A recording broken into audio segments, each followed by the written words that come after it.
Welcome to the Going Green podcast, and today we're going to have a look at can we avoid 1.5?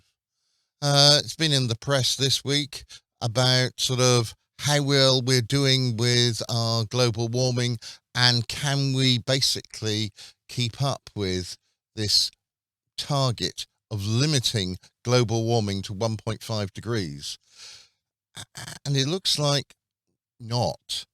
And it's looking like we're going to hit it in perhaps the next 5 years. Yeah, so what was it, the Met Office? Yeah, the Met Office put it out, through the world.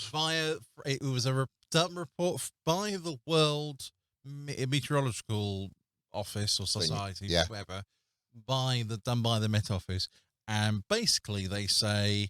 we're on course for 1.5. Yeah, we're on course. Yeah, it's a 50. Yeah, the estimate they say it's a 50-50 chance of whether we actually hit the 1.5. In regards to, if we come under 1.4, that's great, but we might hit 1.5, 1.7, it's 1.7. It's we will go over, but it's sort of, the critical point is the whole reason about this 1.5 is because the not Paris, but the COPs desperately want to make sure that we stay under 2. So the 1.5 was chosen because that gave a little bit of wiggle room in relation to not hitting 2, but we can limit to 1.5, so therefore we can have a little bit leeway in not hitting 2. However, 1.5 is bad enough. We were seeing last year floods and fires, and that isn't even at 1.5. 1.5, we're looking at India at the moment sweltering in sort of rather balmy, pleasant sort of conditions of 44, 45 Celsius. Yeah, we could do with something. I suggested they imported some to here. Sort of we're sitting here in May. We're sitting here in what Paul calls April showers. They're late because April was in fact quite dry for us, cold but dry, and now we're sort of cloudy. And I'd like summer to start. I would like to think that I can sort of go outside without a hat and gloves and scarf on. Yeah, well, I mean, we got pictures where that's what you look like. Well, not necessarily with hat and scarf, but going out in the sun, almost enjoying the summer. We remember when the pandemic started, that when we were all locked in, that was glorious weather then, and we couldn't go out. But yeah, it's one of those odd things where, the limit, this 1.5 limit, everybody sort of says, oh, we can go over it. We can, we just need to do what we can. The answer is no. The reason it's a limit is because currently we're not coping with the climate we've got. And so, any hotter, I'm reading that the estimated, or at least in December 2020, so, obviously a bit lower, the climate temperature was 1.18. And so it could be by now, as in by 2020, or not, sorry, 2022. Look at the numbers right. We could be at the 1.2. We are, well, according to some things I've been reading, we are well into the 1.2s. Yeah. Sort of we're halfway through the 1.2s, on our way to the 1.3. And that makes 1.5 in less than 5 years quite possible, unless we do something about it. And there's been all this talk about what we're going to do, but there's been very little do about it. I suppose there's the one good thing about the war that's going on is it is trying to persuade some countries that, well, they perhaps shouldn't rely on Russian gas and perhaps they ought to invest a bit more. But they're still setting targets for way in the future, and they need to set their targets, I feel, for a lot sooner. It's cars. Can we get rid of all these cars? We've got targets set for these things. Things are improving, but they won't improve enough until we get more infrastructure. So we've got those sort of problems, but there are people actually doing something. And I was looking at this, and I reported about it a while ago, this Australian billionaire, Yes. and he decided that a very good way of trying to get rid of some of the coal in Australia was, well, let's buy the company. So he bought the company and said, right, I'm going to shut it down. And then he was told by the government, no, you can't. Yeah, he's been battling quite heavily against regulation because, of course, Australia is what, the third biggest country, well, not the biggest country, but the third biggest coal exporter, Yeah. followed by one of the sort of, fifth or fourth largest coal burners, if that makes sense. Anyway, they burn coal for power. That's essentially the point. And so this guy, Mike Cannon-Brookes, his there name. you go. I can't remember. It's only quite a while ago. He wanted to, the Australian government wasn't going to. I think it was after COP.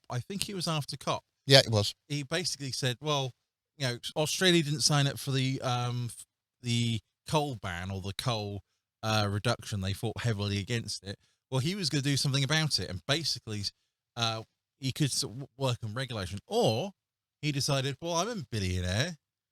I'm going to buy the company and then just close it down. Now, he did say he would do phasing out, and it wasn't sort of, just instant snap, no more coal.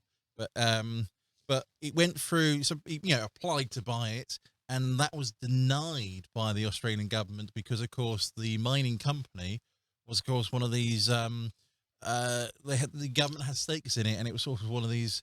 Yeah. Their biggest polluter, it's AGL. Yeah. Just a name, yeah, yes. And so anyway, a lot of battles been happening, and so over, what was it, last night? I think it was a couple of nights ago.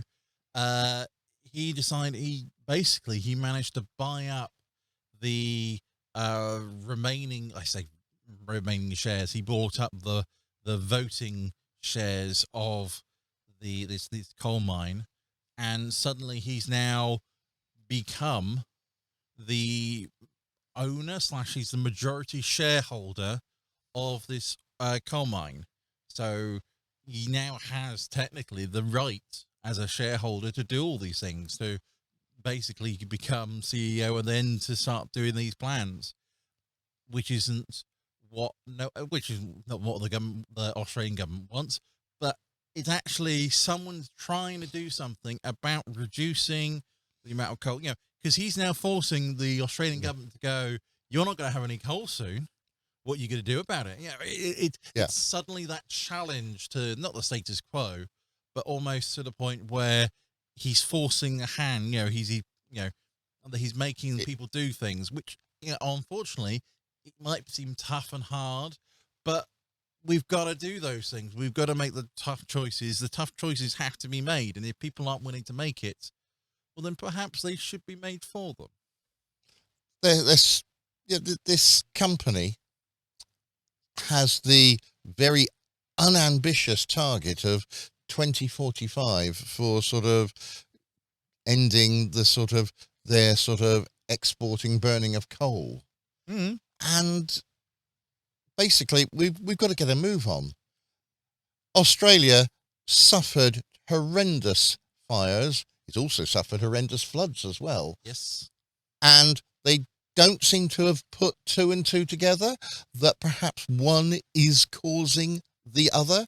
And basically, this gentleman's got this lovely idea. He's got 11% stake in AGL, and it's whether he can use that to force a change of course, to try and get them to perhaps put in a more ambitious target, or perhaps even sort of get them out of the coal business altogether. And it's hard for them to try and do it. Everyone's going to suffer a little bit, but we're all going to suffer an awful lot if we don't. And that's I think the real big problem. This company's making record profits, and well, we're suffering from it, aren't we? Really, this is the problem. We're looking at a lot of the oil companies. They are making record profits. Some of them aren't doing quite so well because they pulled out of Russia, but they are making huge profits. And trying to get them to invest those profits in a better future means that they will probably even make more money later on. Yeah, well, the problem with that, you see, is they're not making money now. This has always been one of the critical things. Yeah. Shareholders. Yeah, and the answer is why governments have been trying to make all these green incentives to basically to make it seem that it is worth to actually do in the long term, short term pain, long term gain. But it is that idea that we need to become greener. We need, what if the energy companies, these oil companies, we're moving away from carbon based power. Suddenly these carbon based companies, they need to find a way to have, receive money or get the, keep the money flowing.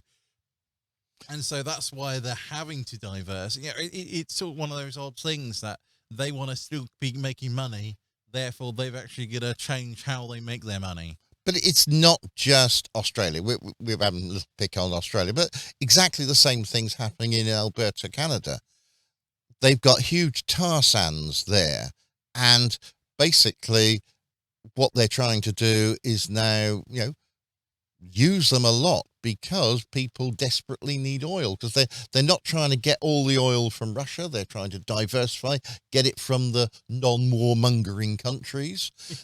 And so, that eliminates other countries like Venezuela. We've already sort of yes. got rid of them. And we've got other countries we're trying to get rid of them. And they're trying to say, well, we've got to still use all this coal, all this. Yeah, it's no. They keep calling all these things transitional. I say resources, but it is a struggle. It is one of those things where they do go and say, we need to get there, but we need to power the economy now. We can't. We haven't been investing. This is all the problems of what they've been doing, or more precisely, haven't been doing. And it's just a shame because they could be doing lots of things. I was looking, there was a statement from the COP president's, what's his name? Yeah, him. Alok Sharma. There you go. Yeah. There you go. I got him. And he was talking about all these things about this Met Office report and all those sorts of things, saying, they've set all these things out. They've had these limits on the amount of coal. They've done the methane bills, all these things, and it's now up to the countries to actually do them. Because they can sign them up. He said, in his little report, he said, countries have actually signed up to all these sorts of things, but if they don't deliver, then what is the entire point of saying, oh yes, we'll do it? Well, that was COP26, wasn't it? COP26 said you are going to do this. They signed and said they're going to do various things, but COP27 is approaching in November. That's going to be in Egypt, and we've got a meeting, I know, this week in Copenhagen with basically Egypt and the UK trying to get a lot of countries. I think they had about more than 40 countries trying to drive implementation on all these climate commitments that they've said that they're going to do, and we can only hope that they will actually do them. But I haven't seen an awful lot going on yet. No, well, it's even worse. So there's a methane, I say, that wants to reduce some methane emissions, and so what Mexico's done, or Mexican companies, they've been actually doing a lot more in their chemical oil refineries, doing a lot more. I'm not sure where it's flame out. So basically, they just burn the methane in large things, right? Which it looks good and nice, but the idea was we weren't going to do as many of those. We're actually going to try to reduce those, but yet they've increased. And but in some respects, it's good because methane is a lot more, if you like, greenhouse gas than carbon dioxide. So if you can burn the methane, you're turning it into carbon dioxide, it's less potent. However, it would be much better to use that methane to more effective uses rather than just burning it and heating up the air. Yeah. So it's it's not helping. Sorry. It's all right. It's blow my nose. It's all the pollen because the rain brings all the things, and I just go. Yeah. So Not global warming, though. not global warming. No. But they're doing these things, and it's just not helping. And you sort of say, well, come on, guys. You signed up. You said you'd do this, and then not that you do the opposite, but you just don't do anything. It's sort of like, you get really annoyed and exasperated at all these things because you say, all these targets, and it's all talk and no do. And this is what all the protesters moan about. It so everybody says they're going to do something, and then nothing happens. And the answer is, well, it's not entirely wrong, but it's not just governments doing these things. Governments can set targets, they can set policies, but it's down to actual people to actually do this. And it's even down just to the individuals. And it is up to people sometimes making a stand and saying, no, why are you doing this? Can you sort of stop doing this? You were telling me a nice little story about a boy who was looking at a company about recycled toilet paper. Oh, yes. Yeah. A while ago, and this was when we were talking about Greta Thunberg. I read an article about all the other people like Greta Thunberg who actually making a difference. Well, that's what the title was.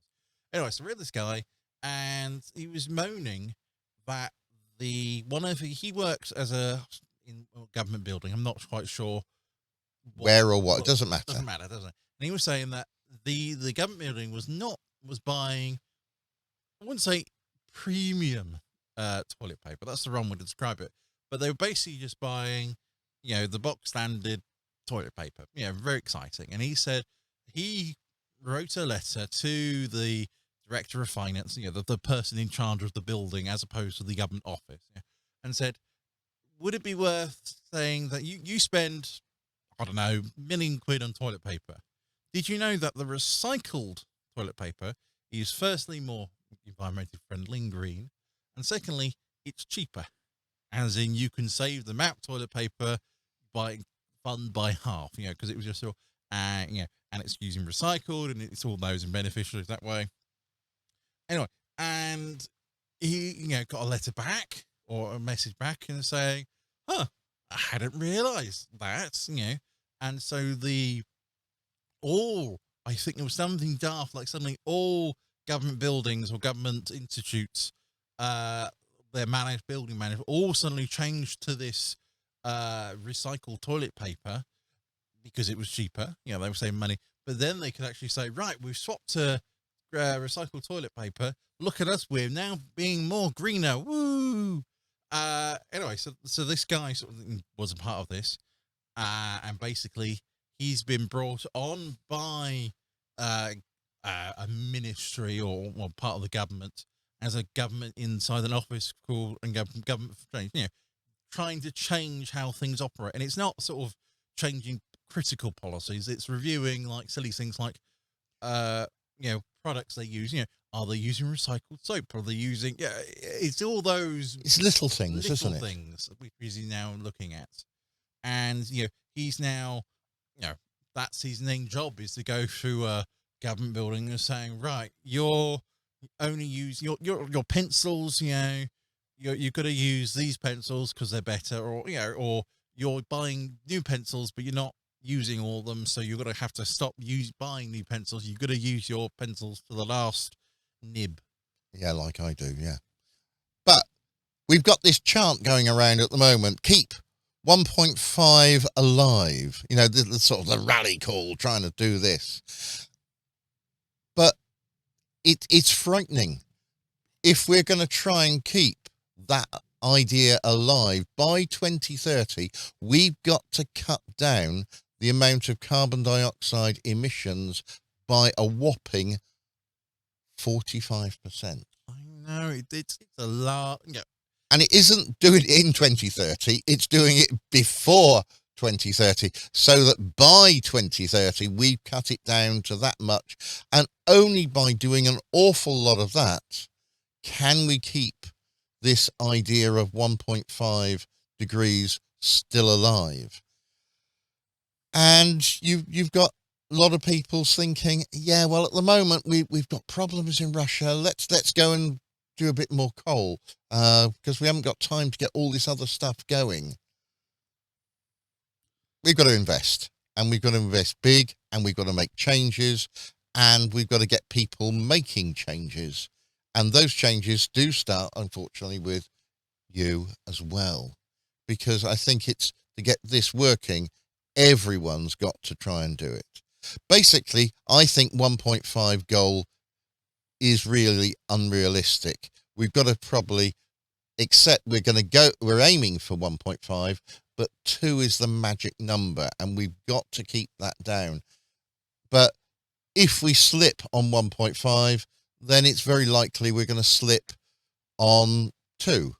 Yeah. And if we're going to slip on 2, we'll probably slip on 3 and 4. And yeah, exactly. This is the whole campaign of the 1.5, is that even if we miss 1.5, we're actually still aiming for it. So it's one of those things where we can actually miss, because any further than 2 is disastrous, which is why there was this wiggle room to actually say, right, we've hit 1.5, we've limited it, but it still goes over because, of course, the data is only collected of the CO2 concentration, not a year, but they sort of do it every 6 months, but it's sort of 2 years back because they've still got to crunch the numbers because it's complicated. And so we will only find out by, so, in 2024, we'll find the 2022 numbers. It's that sort of things, which is why there is that rigor of, we might hit 1.5, but we won't know it. And then 2 years later, might hit a bit more. But it's So that's why all the wiggle room was essentially built in, was to make sure that we don't, because of the calculations and the guesswork, we don't have to. But you can set all these goals and targets, but of course we know that big CO2 emitters, the big sort of industry sectors, can't even meet their targets. A recent report said that the aviation industry globally set numerous targets over the last 20, 30 years. how many did they hit? And the answer is they didn't hit any. No, that's wrong. You're wrong. Oh, sorry. You are wrong. They got one of them. Oh, how many did they set? Oh, some 50 odd. Yeah, and they only managed just about one of them. And they were their own reasonable targets that they thought they could easily try and do. They weren't hard targets that were going to involve all sorts of problems. And the aviation industry really has had an awful lot of problems. But they still didn't manage to hit nearly all their targets. And if you can't do the targets that you set yourself, which are reasonable, what hope do we have for everything else?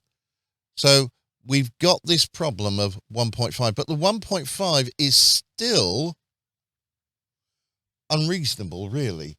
We ought to be thinking of not getting down to carbon neutral, but we've got to think about carbon negative. And that's not on anybody's agenda at the moment. They're just trying to think, could we possibly get down to carbon neutral, not make it any worse? Well, rather than start making it any better. Yeah, well, I mean, the point about that is, if you do everything you can to make yourself negative, or not negative, in theory, from positive Neutral, to neutral, then surely you just keep doing those things, and in theory, you might actually become a negative, carbon negative, from the neutral. But it's going to be so much effort to become neutral than, but going over, spilling over, you become negative. Well, that's a benefit, but it's turning it's doing the tipping point from being positive to the neutral, and I think it's that downward trend that leads into the negative. So you hear that sort of, you want to become carbon negative, but it's we're finding it difficult to be even carbon neutral.